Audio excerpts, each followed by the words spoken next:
¿qué tal? Soy la profesora Marcela Rojas Valero, soy la diseñadora e impartidora del curso en línea para alumnos La Revolución Mexicana de 1910 a 1920. En este video quisiera tratar algunos temas de los que tú ya tienes conocimiento por las lecturas que has realizado, pero que quisiera reforzar. Bueno, pues el primer tema que yo quiero tratar son algunos datos biográficos de Porfirio y la manera en la que llegó al poder. Vamos a empezar con el lugar de nacimiento de nuestro hombre. Porfirio Díaz Mori nació un 15 de septiembre de 1830 allá en Oaxaca. Era más joven que Benito Juárez y que Lerdo de Tejada, y a diferencia de ellos, que eran civiles, nuestro personaje optó por la carrera de las armas, en la que por cierto se desempeñó de una manera muy favorable. La primera vez que Porfirio participa en un hecho importante fue cuando los líderes liberales, Juanito Álvarez e Ignacio Comonfort, encabezaron el plan de Ayutla para derrocar a Antonio López de Santa Anna.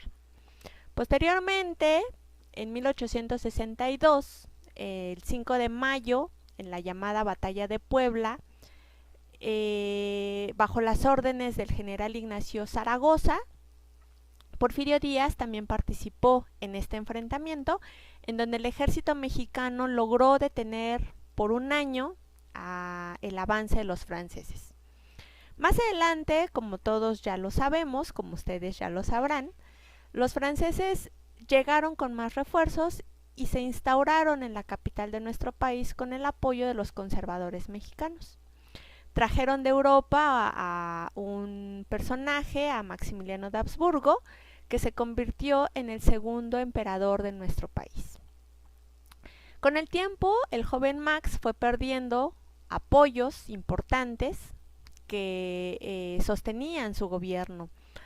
Cuando Maximiliano ya estaba en la etapa final de su imperio, Porfirio Díaz vuelve a entrar en escena porque Porfirio, pues nuevamente aquí del bando de los liberales, cuando comienzan a contraatacar para derrotar a Maximiliano y a los conservadores, pues Porfirio logra establecer una estrategia, un cerco militar que rodeó a Maximiliano.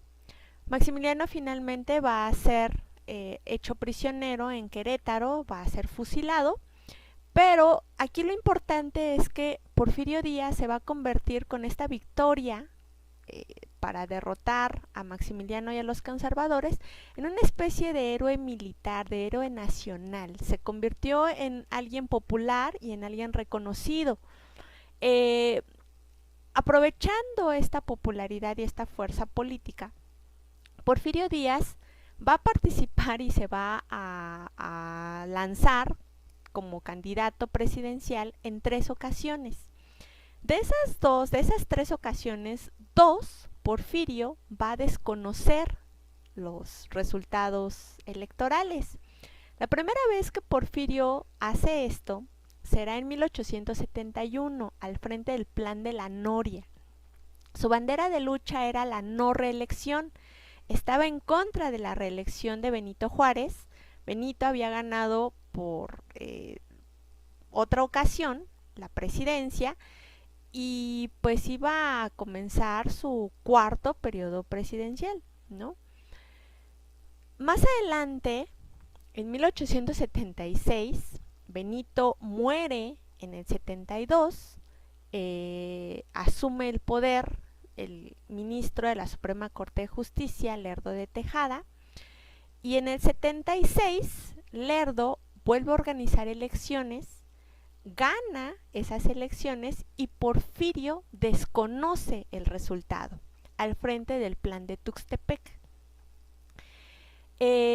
Pues en esa ocasión, en ese momento, hay una rivalidad y hay una diferencia muy grande de personalidades entre Lerdo y Porfirio Díaz.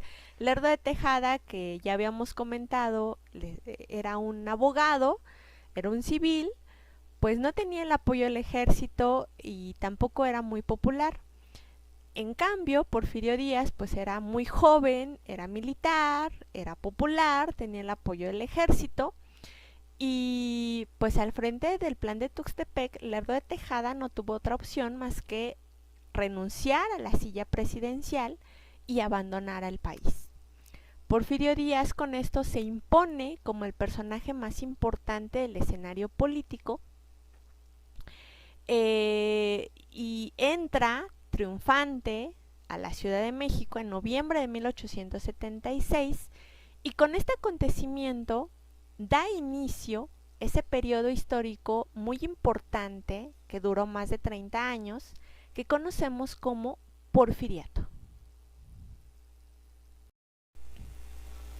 Una vez que Porfirio llegó al poder en 1876, una de las primeras cosas que hizo fue organizar elecciones, de tal suerte que para 1877 Porfirio se había convertido en el presidente constitucional. Su primer periodo de administración de gobierno abarcó del 77 a 1880. En ese primer periodo Porfirio fue congruente con su bandera de lucha, que era la no reelección, y al final de su periodo organizó elecciones para pasarle la estafeta a uno de los hombres más cercanos a él, a su compadre Manuel González. Porfirio incluso implementó una reforma constitucional que prohibía las reelecciones seguidas. Manuel González gobernó de 1880 a 1884, pero para ese momento se había hecho una nueva reforma constitucional que permitía que las reelecciones se pudieran hacer con un periodo intermedio, es decir, que el periodo de Manuel González había servido para este efecto. Esta situación le abrió la puerta al retorno de Porfirio Díaz, que, elegido democráticamente en las elecciones del 84, regresó a la silla presidencial.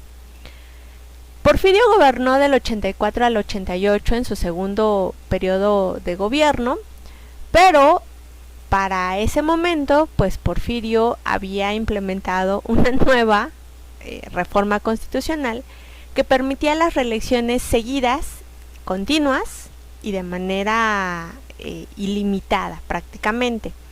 Eso sirvió para que Porfirio ya no se fuera de la administración y siguiera gobernando durante pues bastante más tiempo.